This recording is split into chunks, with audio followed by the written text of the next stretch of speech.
Good evening, my friends. Night rests firmly in Sylvania as we go into Game 2 of Sigmar's Blood. However, there is a ray of hope for the Empire. Necromancer Gorst suffered a strong defeat at the hands of Witch Hunter Von Carstein in Game 1. He's currently fleeing the battlefield as fast as his little corpse cart will take him. And, unfortunately for him, he's not only being pursued by the Witch Hunter, but by Grand Theogonist Volkmar. He and his elite troops have showed up, joined forces with Von Carstein's rabble. It's not looking good for the Necromancer. However, the pursuit has led to the gates of Swartzhofen, where Mannfred himself has showed up to stop this. What's going to happen? Are the Empire marching into Mannfred's plan? Is Mannfred on the back foot? We don't know. We have to find out. So we go to Game 2. So here's what the battlefield looks like. You might notice right away, it's kind of divided by this wall here in the middle. And interesting, for this scenario, that's exactly what's happening. You take these pieces of... So first off, you've got Witch Fae and you've got the Skullvein Manse here at the bottom. It's kind of like the two big buildings. And then you've got this line of walls that run down the middle. Those are just the pieces of the Garden of Moor, and they're actually impassable. So there's really only 3 entrances in to this side, and that's exactly what the Empire want to do. The Empire want to kill the vampire counts, and they get bonus objectives for all of their units that rest fully within the vampire count zone at the end of the game. The vampire counts want to wipe out the Empire and kick them off the battlefield, with one exception. The vampire counts do not want to kill the Grand Theogonist on his war altar. Mannfred needs him for his plans to take fruition, so I have to selectively avoid killing him, which is a pain in the butt. Now, we are using the rules for the clock, the Doom and Darkness counter. Unfortunately, the Vampire counts didn't do very good in Game 1, so Empire is still at +1 leadership, full strength. I have to take out units and earn victory points to make that go away and eventually swing the pendulum over to my side where it's minus leaderships and re-rolling fear and auto this and auto that. But it's going to be difficult now that I'm kind of starting on the back foot already. So for the deployment zones, basically, the Vampire counts are going to be in the red, Empire in the blue. The Vampire counts have to deploy first because Mannfred has kind of been waiting, apparently, and as the Necromancer pursued in, we turn around and we're going to fight. This is where we want to set up. So I have to fully deploy, and then the Empire going to deploy in the blue, and then they're going to get to go first. So those are kind of the rules here. There is a benefit. If I win this battle, then this entire force is going to start later. I think on turn 2, maybe reinforcements in Game 4. And then there's also the standard experience if certain guys kill certain guys, and we'll go over that later. So here's how the Vampire counts deployed. If you remember correctly, there's a cannon on the Empire side, and it's scary. So this is why I've deployed Mannfred here. So Mannfred's here. If you haven't seen Mannfred, he's fantastic. He is a really good lord. He does not have a ward save. That's a problem. And he's like 500 and some points. However, he has 5 wounds, which is actually pretty good normally. Versus cannons, it's probably not so good most of the time, but normally it's pretty decent. He's also a Lord Master of Vampires and Death, which is fantastic. He has a sword that every time he swings it and does wounds in close combat, he gets extra Dispel or Power Dice depending on what the next phase is. That's also good. He's mounted on a barded steed right now, so just ground movement, but he is given this charm that allows him to cast, specifically just for this battle, he is given the charm that allows him to cast Steed of Shadows from the Lore of Shadow so he can fly 20 inches. That's really cool. It's just a bounce spell, but hey, it can come in handy. Definitely magic supremacy for the Vampire counts here. So I've deployed him behind these monstrous Vargeists, the Devils of Swartzhofen, because, well, there's a cannon, and I'm hoping to stop the cannonball. I don't want to get shot right away. And I have to deploy back from the line a fair amount, like 6 or 8 inches, I forget how much it is, but I can't really bank on using the obstacle to stop the cannonball right now. So that's the best I could do. I don't know where he's going to put that cannon right away. So blocking up one of the ways in to the Vampire Count's deployment zone are the Feasters in the Dusk, 20 ghouls with a Cryptghast. Then we've already talked about the Vargeists and Count Mannfred. These guys should mostly look familiar. We've got Hellman Gorst, who starts with 1 wound on him of his 2 because he lost in Game 1 and has not healed up yet. Then we have, that should say 30 zombies, the Tithe, that's new to this battle scroll, and they're blocking up the second entrance in, backed up by the Stalkers, 20 skeleton warriors of full command, and then the Dire Pack. They do not ambush this game. That was only the last game that they had to do that. So the Dire Pack are blocking up the third entrance in.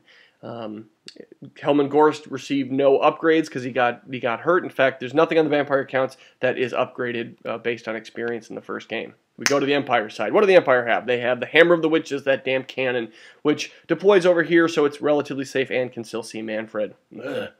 Then he has the Knights of the Blazing Sun, 8 Empire Knights, and the champion has Devastating Charge for winning the first, or for defeating a unit in close combat that broke or something like that in game 1. So Devastating Charge, a little bit of a help there, not too much, but that's not bad. The Silver Bullets are back, 10 handgunners, full command. Then we have Sigmar's Son, which are 20 swordsmen with their full command. Inside, Von Carstein, the Witch Hunter again. He's still got everything he had before, and he has the White Ring of Tempelhof, which lets him roll for a spell, single use only from the Lore of Light. This time he gets Speed of Light, which is actually pretty cool. Yeah, it's a bound spell, but it helps. Definitely helps. He also gets Stubborn, and he gets 2 accusation targets now as a Witch Hunter because of what happened in the first game. So he chooses, obviously, Mannfred and Gorst. That's pretty great. Joining him is Archlector Castellane, who is just an Archlector. He has the Reich Hammer, which functions exactly as the Mace of Hellstern from the Empire book, but instead of giving +2 strength, it allows the bearer to reroll all failed to wounds. It's pretty interesting. Then my dog is starting as an ambusher, Jack the Pumpkin King, a Great Dane. He has Unending Drool and Devastating Poop. But he will unfortunately not make it on the battlefield this game. Moving over, we have Volkmar the Grim. Whew, here he is, Grand Theogonist on a War Altar. War Altar's pretty cool. I never see it because you can't just take it on its own. It's got to be like an upgrade, kind of like the Coven Throne or whatever, but it's pretty cool. He's got the Staff of Command, the Jade Griffin. He's got the Horn that I think gives terror. And I don't know if this is part of this game or part of the War Altar itself, but any battle prayer he casts affects not only him, but affects any units within 6 inches. So he's strategically standing next to 20 Flagellants, the Tattersouls. I've always wanted to see Flagellants. Yeah, they look like Empire Spearsmen, but my buddy Ivor, the guy I'm playing here, he just does not hobby at all, so he doesn't have any painted models, and he doesn't have any Flagellants. Actually, I don't know anybody who has Flagellants, which is weird, because they're kind of good, but they're also in rare, so you never want to take them. They beat themselves up. Anyway, so they've got Flails, and they've got the Prophet of Doom, Geralt the Worm, which is just fantastic. I can't wait to see them. And there, by the way, read this book. There's great stories about all these units in there. So here we go. This is the battlefield, a little blurry picture, and then here's the right flank as well. Hopefully Mannfred can survive and push these damn Empire dudes back. We go to Vanguard movement, and I move up just enough. I'd like to get over there with those dogs and eat that cannon on the upper side of the screen. You can just barely see there, though. He's got some knights. And so I'm Vanguard just so he has to roll a 10 with Swift Stride to get to me. I think that's enough. And if he fails enough, maybe I can countercharge him and just tie him up. So we're going to Volkmar turn 1. It's not Von Carstein this time because Volkmar is leading it. But basically Empire turn 1. He declares a charge and fails, rolling a 9, needing a 10. Exactly what I wanted. Maybe I can capitalize on it. The Tattersouls, the Flagellants move up, and that's basically it here. Then in the middle, he's moving up with his swordsman and the Witch Hunter and and Archlector. Then his handgunners kind of just stay where they are. In Magic, it's 8 dice to 5, and the Archlector fails to roll 5-up ward save for the guys in the middle. He threw 1 dice and failed. That's okay. Then Volkmar casts battle prayers that affect both units, remember. He throws 2 dice to the 5+ ward. I let that go. I'm not going to get in combo with them right away. So both the Altar and the Flagellants have 5+ ward. Then he throws 5 dice at the Bound Banishment on the Vargeists, and I dispel it with my 5 dice, and magic is over. Unfortunately, he's able to see me. I thought I was covered from basically all angles, but as you'll see, it's kind of a common theme in this game. Millimeters frickin' matter, and he could just barely see him without and snipe a cannonball without actually clipping the Vargeists. He's like, gosh, should I do 8 inches from the back of Mannfred, or should I do 10? What are we gonna do? He says, I'm going to shoot 8 from the back of Mannfred, rolls a 10, and the cannonball goes right over him. So I immediately wipe the sweat off my brow because guess what? If he kills Mannfred, it's basically game over, pretty damn quick. We go to the rest of shooting, and the handgunners take aim at the Necromancer Gorst on the corpse cart. He's down 1 wound already. Doesn't matter. They shoot 2. Both of them hit him inside of the corpse cart and kill him. So my Necromancer and Cursed Book are gone, but thankfully my general's still alive. Though if he does die, I have no backup caster now, just a corpse cart with nothing on it. We go to Mannfred, turn 1. Here we go, people. I fail a Frenzy on the Vargeists on leader 10. Remember, there's no rerolls. There's no BSBs like anywhere here. So I have to charge, and I opt not to charge. Normally, I probably would have gone into the War Altar because I wouldn't have been countercharged back, and I could have just eaten it. Whether I ate it now, I might have been able to eat it later or been backed up by Mannfred. But remember, I'm not supposed to take out that War Altar. So I decided to charge the flank of the swordsman, and I make it.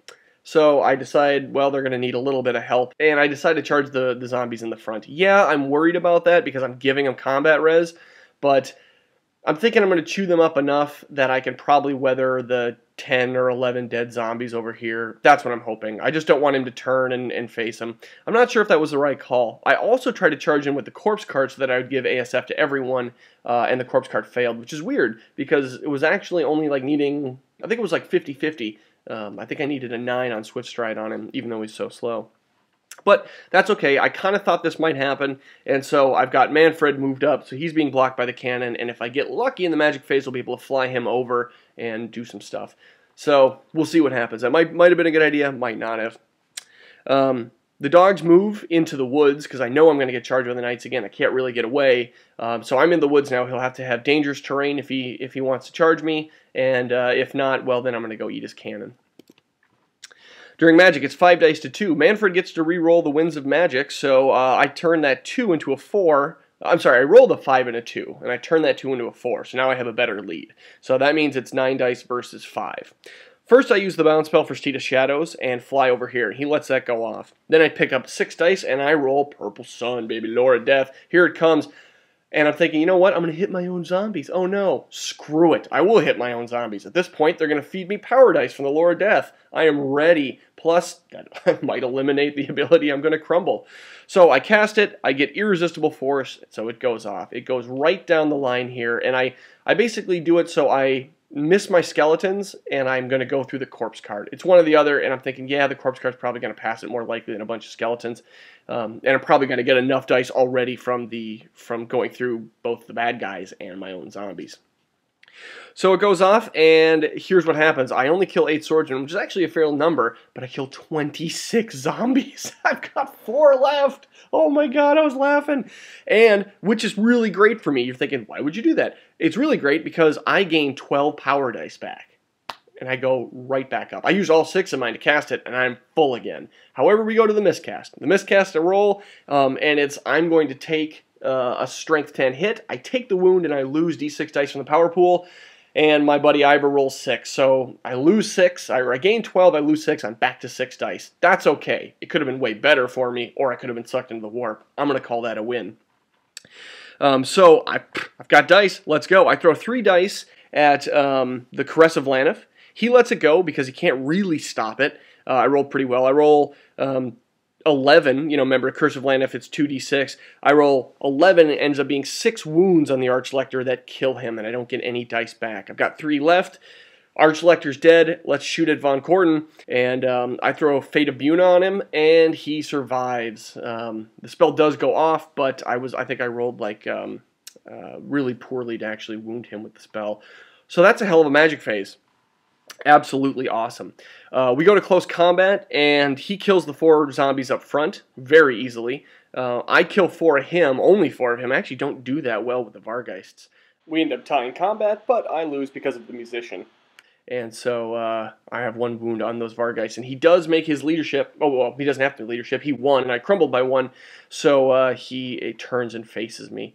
I think that went pretty well. I didn't really realize until that point that I was going to have just so much combat res against those zombies, which is always a problem. Don't go into combat when your zombies are in there with anything you care about. So here's a picture of the end of turn on the right flank, picture of the end of turn on the left flank. We go to Volkmar turn 2. Declares a charge on the dogs. I'm a dog and undead. I have to hold. He comes in, makes it, no problem, and loses 1 knight to dangerous terrain. I was really hoping for a lot more knights to die there. All the forests here are forests of blood, so he has fear, does not have to worry about it. That's bad for those dogs. The Tattersouls decide not to charge, and they just move up. I take that back. I think they may have tried to charge. Yes, they did try to charge and fail. That's why they only stumbled forward. He decided not to go in, so we had a little bit of a debate here. We talked about He wants to move his War Altar within 6 inches so that it gives hatred. This is, well, we thought yeah, I think the War Altar itself just gives hatred as if it were a warrior priest. And we thought, okay, cool, this is going to give hatred, so he'll get rerolls on a swordsman. And then I said, well, wait a minute. Hatred says you only get rerolls in the first round of combat. It's interesting that you're granting hatred in the second round, but it's not the first round of combat. You shouldn't get it. You've got the rule, but the rule doesn't apply. And he's like, oh, that's really interesting. So we went back and forth. We couldn't find anyone really talking about it, and that's one of those things that's kind of tricky to Google online. You get a bunch of other stuff that's not related but sounds like it. So we high-load it, and we said, okay, yep, he won, so we're going to allow hatred to work. So with that, he decides he's not going to charge the War Altar into the with the Tattersouls. He doesn't want it to get in there on its own and the Tattersouls fail. Remember, he doesn't know if they succeed at this point, so he decides, I'm just going to move it to give hatred. And then that's basically how movement works on this flank. We go to Magic, it's 6 dice to 4. He throws 2 dice banishment on Mannfred. I dispel it with 2. It was like a 5 or something. I could have dispelled it on 1 dice, but then you run the chance that you're going to fail and then not be able to dispel again. So I throw 2 dice at it and stop it. The other magic spells, he throws 3 dice at the Ring of the Volans on the Witch Hunter for Speed of Light, and I dispel it with 2 dice exactly. So now I'm really pushing around my +4 to dispel. I'm living a little bit fast and loose with only 2 dice here, but it's just magic and dispel supremacy on the vampire count side. With his last 3 dice, he rolls a 5+ ward, and I pick up my dice. The last 2 I have to dispel it. I should be able to get it no problem, and I roll Snake Eyes. I do not dispel it, and so he has his 5+ ward. The cannon fails to wound. Now, has to shoot the corpse cart, because if you look, one of the reasons I moved Mannfred where he is because the cannon can't see him over there, and I'm out of the front 45 of the handgunners. So the cannon takes aim, and so does the, I think it misses, or I make my regen save on the corpse cart. The handgunners actually land 1 on the corpse cart through regen, which is actually pretty decent for them. And that's it for shooting.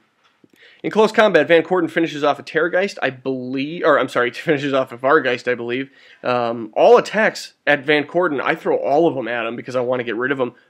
He's making those guys stubborn. I miss, like a completely whiff. I think I landed 1, and he, no, I landed 2, and he ward saved them both with the 5+ ward save. It was just one of those times where it's like, damn, really needed Van Hells. Come on, guys. And he gets rerolls because of the hatred decision that we talked about. So Van Corden punks 1. So the swordsmen get a couple other wounds. When it's all said and done, I crumble and I'm down 6 wounds. So I have 1 Vargeist with 2 wounds remaining on him. I put just 1. I think I just did 1 in total, maybe none. Something crazy. I think maybe I did 1 with the stomp. But he sticks, and now I have to help him out in close combat on my turn. On the left flank, he obliterates my dogs. I only get 2 wounds on him, and he armor saves both of them, no problem.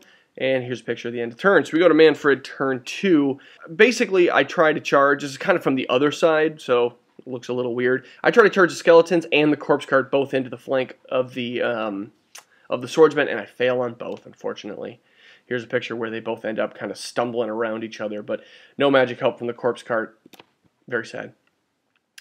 I had backed up with my ghouls on my turn, on the first turn, and I said, you know what, screw it. I got to go into them sometime, and so I decided to charge now. I'll just weaken this unit up. I don't think I'm going to beat them, but we'll see what happens. I just don't have any magic to help them out. We go to Magic. It's 10 dice to 6 after I reroll 1 of the dice, and I throw 3 dice at Curse of Lanif on the Witch Hunter, and however it's all said and done, I think I rolled 5 wounds, and he was able to ward save them all. It was some, like, big number. It was like, holy crap.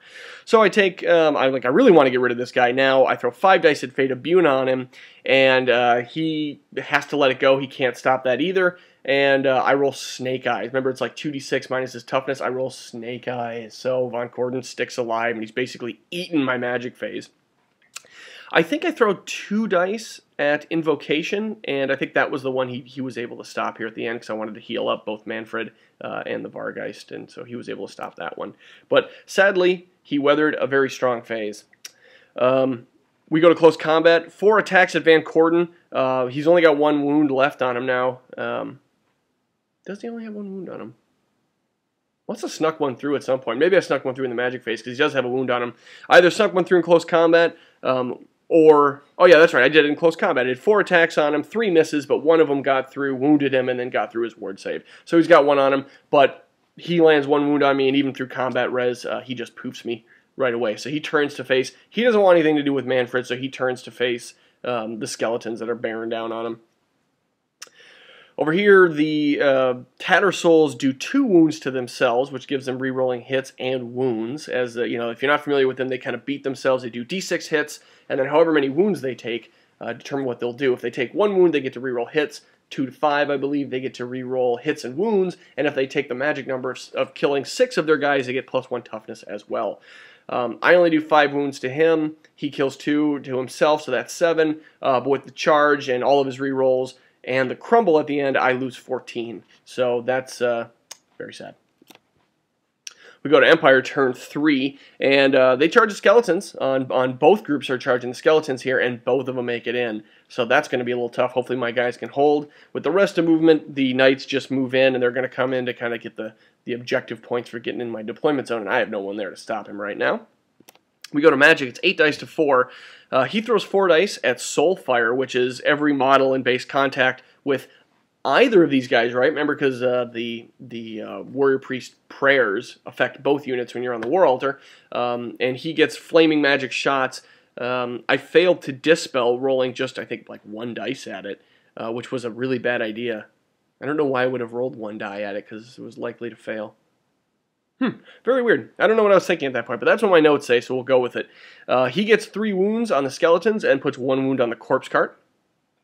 And that's it for the magic phase. I think I was able to stop everything else. In close combat, I lose a whole bunch of skeletons to some impact hits and some attacks, but I am still holding, which is all you need to do when you're the vampire counts. That corpse cart is not in combat with them, but will be on the next turn.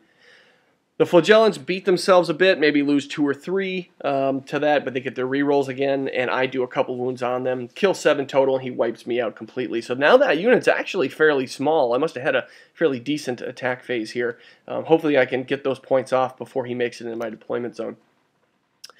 We go to Mannfred turn 3. So the corpse cart charges in to the flank of the War Altar, needing a single millimeter, so makes it in no problem.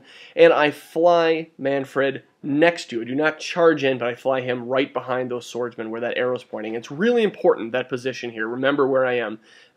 The reason I do that is because I move him up saying he can't shoot me with a cannon because, and he'll be able to shoot me with handgunners, but he can't shoot me with the cannon because I will be standing right next to his War Altar.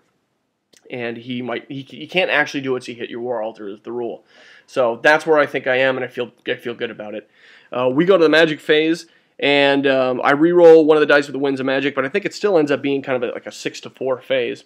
I throw Invocation of Nehek. Now remember, I get plus D3 to cast because I'm Mannfred. I end up like throwing, I think, 2 or 3 dice at it, and I get like a 12 because of the D3, because of my plus 4, and he throws all of his dice to stop it. He does not want me getting skeletons back up, healing Mannfred, healing the corpse cart, and all that, so that gets dispelled. So now I've got a couple of other dice. I throw Raise Dead out there, and you can see where those zombies popped up. Now my goal here is twofold. One, if those dudes are frenzied, the Flagellants. So if he fails, he charges me, and I kind of win because he's going to be killing himself, and he might not be able to get through the zombies that fast. Or if he decides to ignore me and he goes in for the objective, then I have a flank charge on him. So I'm feeling really good about getting that spell off. That was the one I wanted to get off. Then I get Van Hels off as well, which is good because it allows rerolls, and the corpse card is bubbled in there, which gives ASF. So I have ASF. I would normally have rerolls, but I do now because of the corpse card. Yay for a magic phase. I use the lore attribute to heal Mannfred, and I leave the wound on the corpse card. This is just showing that I got Van Hels off, and Mannfred is healed up. So in close combat, I do no impact wounds. Remember, I'm only hitting the War Altar here, so it's a fairly tough target, and I'm only strength 4 charging in. Very sad. So I don't do any impact hits, but I roll for the Brothers Gorst, the 2d6, and I get 10 hits on the War Altar. And that ends up, I don't want to hit this guy too much, remember, I just want to break him. But I end up landing 2 wounds from the Brothers Gorst at the bottom. The Necromancer Gorst is poofed and not on top, but the brothers themselves are pissed, and they land 2 wounds on that War Altar, which is pretty fantastic. I take 3 wounds on the skeletons, do 1 to the Swordmasters, or to the Swordsmen. I might have actually killed Von Corden at this point. We'll see if he pops up in the other pictures, but he's not there. I know he dies at some point, so I think I might have actually killed him here, which would be pretty great. But when it comes to combat, I actually win combat here. So Volkmar needs a 7 Remember, Empire at +1 leadership here because of the whole night versus day counter, and he holds. Not a reroll, but he rolls hit like a 6, needing a 7. That would have been the best for me because I don't want to kill him. I don't want to be in combat with that War Altar. I want him to break and not pursue him. That's the goal. So if he's fleeing all the way off the battlefield, then I don't have to worry about him casting spells. Maybe he won't rally, and I won't actually kill him, so that's what I'm hoping for. So at the end of combat, we're sticking around. The Witch Hunter appears to be dead, and I'm sorry, I don't remember how. I must have just threw some attacks at him. So we go to Volkmar, turn 4. He fails his Frenzy and has to charge, because he can just barely see those zombies, and he makes it in with his little 90 degrees, and now he's in on the zombies. Like I said, I think that'll be just fine, because he has to kill himself, and he's only down to 6 people. Just a picture after movement here. Showing his knights have just kind of come in, using their march move to come in. Now they're fully in the deployment zone, so they're going to get those points as long as they stay alive, and that's the key. We go to Magic. It's 8 dice to 4. He throws 3 dice at the 5+ ward, and I let it go. And I don't want to do that, but I let it go because, you know, the War Altar already has a 4-up ward, and I've got to kind of pick my spells here. I don't want him getting off the Soulfire. So he throws 3 dice at rerolling wounds, also trying to draw my spells. I'm like, God, I don't want to lose those skeletons, but who cares? Rerolling wounds, I've got enough dice, I've got 4 dice, and I've got a +4. I will stop it with 2 dice. I'll try to dispel it. And I pick up my 2 dice. It's highly in my favor to dispel it, and I roll them, and there's snake eyes. And that means Mannfred fails to dispel, even though I had enough to actually dispel it by the number. Rolling anything less than a 3 fails to dispel. Now I screwed myself because Mannfred can't actually stop the next spells I'm on. Army Dispels. He throws his last 2 at Soulfire, and I can't stop it with the Army Dispel. Screwed myself. And all the skeletons and the corpse card take a strength 5 hit, so it's everything in base contact. Flaming, corpse card takes a wound, and all the skeletons die. That sucks. That was bad. That was just bad on my part. So now we go to something where we had kind of a debate about this, and this sucked. So this could have been very avoided. We go to shooting, and he looks down the line. He says, I can see Mannfred. I'm like, no, you can't. I moved him, so you can't shoot him. You'll hit your own guy. He's like, no, I can see him. And there is a corner where he can clip him and not hit in a direct line, not hit the War Altar. And if you look, there's actually a significant amount of space between us. I feel like I know exactly what happened. I walked around the other side of the table, and I moved the horse forward and said, okay, there you go. Now you're not there. I should have called that out. I should have said, I'm moving here. I'm going to be within an inch so that, do we both agree that you can't shoot Mannfred with the cannon without hitting the, unless you roll really well and you put it 20 inches out, that you'll hit the War Altar so you can't shoot him. He would have totally agreed, he said. But I didn't say that, so when we looked at it, there was a little bit of room he could shoot him, and he pulls a sniper shot out and kills Mannfred immediately. Game over. We roll, everything crumbles and dies. Like literally everything is gone. The game ends, and that totally could have been avoided by me just saying, I mean, I had more than enough movement to move there. I thought it was obvious what I was doing. Don't think it's obvious. Just say, here's my intent. Do you agree? Because I was crushed at this point. I was like, come on. The only reason I got within the cannon's range so it could see me is because I knew what I was going to do. I thought I made that, I thought it was going to be clear. So my opponent says, you know what, let's just say that you did it correctly. We'll go back in the Wayback Machine and fix it. And I feel really bad because I'm like, it's a decisive win at this point, and I feel like I'm going to have a decisive win the other way. But I'm like, no, we won't do it. Screw it. I should have been better about that. That's on me. And we decide, you know what, let's just keep it that way as it is. Empire win, but let's play it out to see what would happen.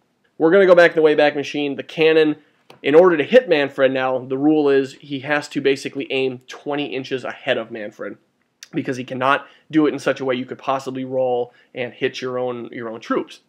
So we go back. He doesn't roll the 20, so Mannfred is still alive. However, we do go to, I'll show over here, the handgunners do put 1 wound on Mannfred. Actually, that should say 2. 2 wounds are put on Mannfred by the handgunners, but he is still alive.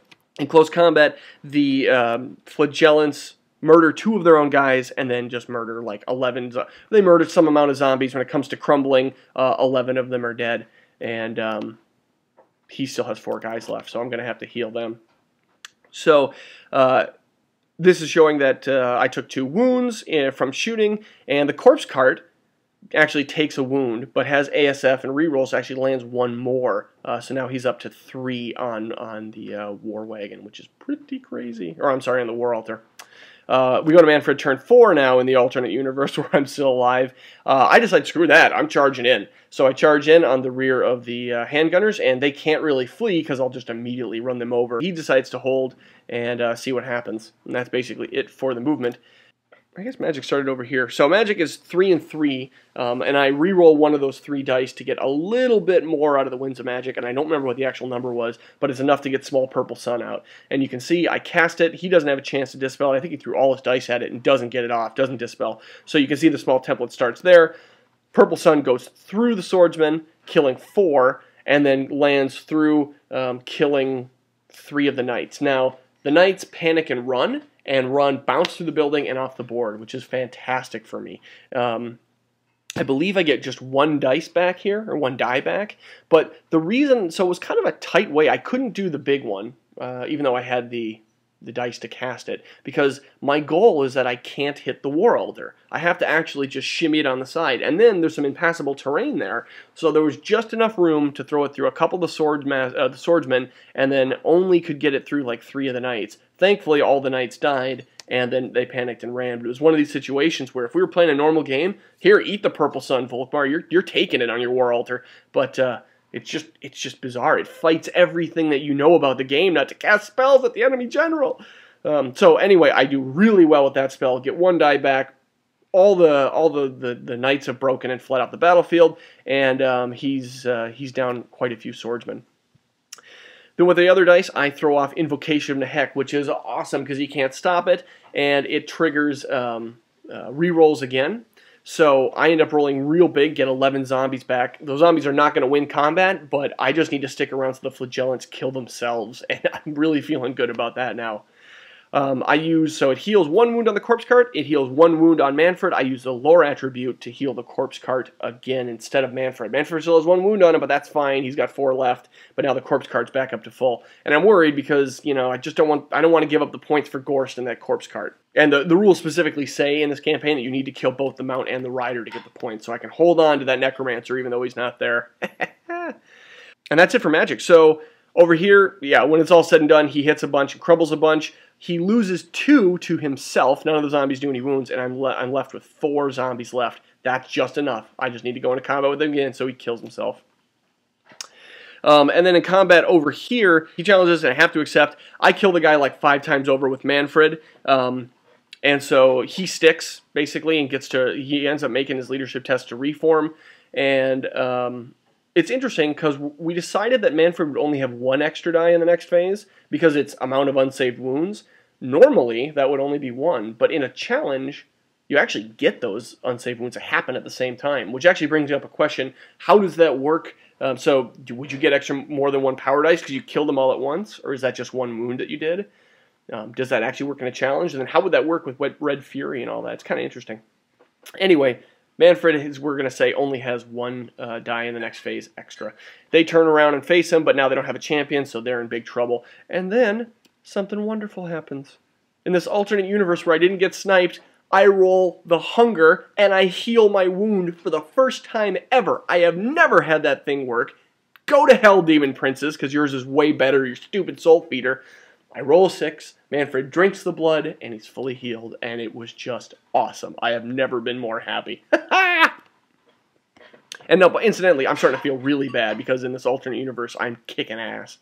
So we go to combat. The flagellants kill 50% of themselves. There's 1 left, but I can't put the wounds on him, and I don't crumble at all, and he sticks. So I believe he actually loses combat, so he loses his frenzy. I almost think that they can't lose frenzy. That might be the rule. Anyway, we're sticking around when we return, but I've got 4 zombies. He's probably going to kill himself. We go to Volkmar turn 4, and the handgunners try to charge in into Mannfred for some combat res, and they can try to, use their champion to challenge him out, and they fail, thankfully for me. Oh, you might notice there is no War Altar here. That's getting a little ahead of us. We go to Corpse Cart, or sorry, we go to Close Combat, and the Corpse Cart, who still has ASF and his rerolls, rolls really high and sinks 3 wounds on him and kills the War Altar. I did not want this, people, but on the flip side, so I will actually lose a victory point instead of gaining 1, but on the flip side, I am laughing because Corpse Carts don't do anything. Corpse Carts certainly who lose their necromancer don't do anything, and corpse carts never take out lords on war altars. Yeah, buddy, this one did, and all he had was a little bit of invocation healing. That was it. It was brilliant. That corpse cart is fantastic. The Brothers Gorst did their work, man. It was freaking awesome. I end up getting heal off, healing Mannfred fully, and healing the zombies. And that also triggers ASF to go off again, which is pretty great. We go to close combat, I wipe him out. Done. Over here, that invocation was big enough to to heal 12 more zombies back. And that's enough to actually win the combat. I think the flagellant captain killed himself. Either that or the zombies actually killed him. But that was awesome. You know, in this alternate universe here, that Raise Dead was just like the best spell I could have done there, because the flagellants just killed themselves. It was just fantastic. And the green outline shows how many zombies are actually there. Jumping back here for a minute, with the last dice after that heal, I cast Curse of Years, because remember, I'm locked in combat. I can't use like any of my death spells because they're all direct damage, front 45, and I can't see anyone who's not in combat. The only thing I can do is Hex. And so I throw Curse of Years, killing 2 of them, which is pretty fantastic. And that's going to tick away and tick away. So yeah, these guys killed themselves. We go to Volkmar turn 6. We kind of forget about Curse of Years, so just presume that there would be a bunch more are going to be dying, because he never ends up dispelling it. The cannon, unfortunately, takes aim and misses. Whew. God, that was the exact same position I was in before, but I couldn't do much about it this time. I couldn't overrun because Mannfred had been locked in combat for a while. The handgunners actually get 2 shots off and 2 wounds on Mannfred, which is scary. I mistakenly ignore that one. I didn't take one from the stand and shoot here, so we go to Mannfred turn 6. I charge in because I want to get these points. I know it's a risk. I only have 2 wounds left, but I say screw it. The corpse cart makes it in, and Mannfred makes it in, and there would be fewer handgunners from the winds of the Curse of Years going off, but yeah, we're playing pretty quick here. There's really nothing left on his side. I heal up a little bit, I throw heal out. He stops it, and then I do get Van Hels off. Use the lore attribute to heal, but we didn't really reflect it in the die. And we go to combat. I kill 5 of them with impact hits and swinging, break him, and run him down, and that's the game. So it's one of these things where it's like, if we go back and say that cannon hit because, you know, I didn't explicitly say what I wanted, then it's a really devastating hit for the vampires in the campaign. If we go the other way and we play this alternate universe, it's a decisive victory. And it's one of those things where you're like, man, what was he supposed to do against Mannfred if it wasn't that cannon? So I mean, my opponent was really nice about it. He was like, yeah, we can go back if you want, but you could tell we were both kind of invested in this, and it felt so shitty, and it was like, I didn't just lose Mannfred, everything crumbled and immediately died. There was no one to take over, so it was one way or the other. I think what we'll probably do, I still have to talk with my opponent, like when we left at the end of the game, I was saying, you know what, you won this one, we'll just say that, but I think in terms of the campaign, the Empire is still at +1 leadership. I get no benefits whatsoever, and I think it's going to really increase. It's going to kind of blow the campaign out of the water a bit. I think that like things were in my favor to win this one. I think it would be a better story to see some of the other rules if we say the vampire counts won this one. So that's where I'm leaning. The moral to take away, guys, if you're watching this, is just call out what you're going to do. This happens a lot. I'm usually really good at that and saying, here's my intent. Do you believe these both are in my front 45? And then we just agree at the time, you know, when you're moving dudes around especially. So that's the moral of this story. Always say what your intent is when you're moving them, because it turns buddies into like a little bit pissed buddies arguing at that time. Anyway, that's the campaign. I think I'll let you know at the start of the next campaign how we decide to wrap this one up. But my gut is I'm going to push for the vampire counts winning. I think it kicks in more rules that will put the Empire on the back foot a little bit. And the next battle is with an entirely different force. And it's like all ethereal versus all light magic. So I don't know what's going to happen there. But thanks for watching, everyone.